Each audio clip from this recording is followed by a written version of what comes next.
First, I'm going to show you a spicy meat dish from Western China called chili pork spare ribs.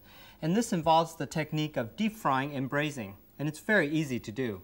For this, you'll need 1.5 pounds of spare ribs. And these are the spare ribs that I like to use. They're from the belly side of the pork. And if you get spare ribs that are a little bit meatier, it's quite all right for this dish. And you must separate the ribs, and this is how you do it.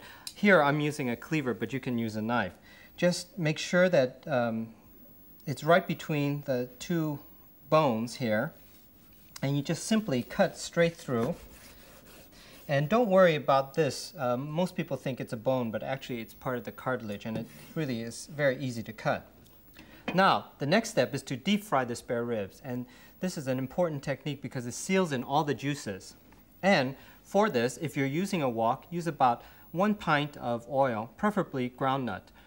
But I think a deep fat fryer is a lot safer, and if you use a deep fat fryer, of course you'll need a lot more oil. Simply put the spare ribs in like this and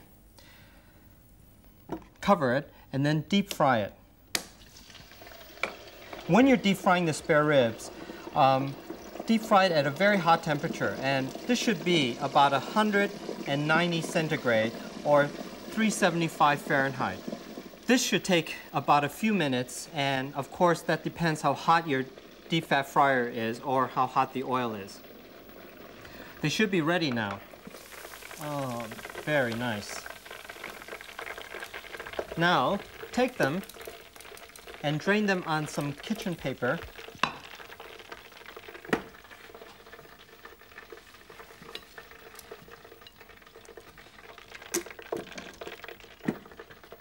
And don't worry if they're not entirely cooked through, because I'm going to braise them further. This is just to seal the outside, so to keep the juices in.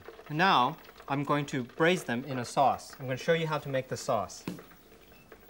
For this, you need about 1.5 pints of chicken stock. And to that, I'm going to add seasonings that will make it spicy and flavorful. 2 teaspoons of finely chopped garlic. Garlic is very widely used in Western Chinese cookery. 1 tablespoon of spring onions, finely chopped. 1 tablespoon of chili bean sauce, and this is a spicy sauce made from chilies and soya beans stewed together, and you could cut this down if it's a little bit too spicy for you. It's a rather hot dish. 1 tablespoon of just whole yellow bean sauce, and this is a nice rich sauce that adds a lot of flavor to the dish and to the sauce. 1.5 tablespoons of hoisin sauce, and this is a sweet, spicy sauce also made from soya beans.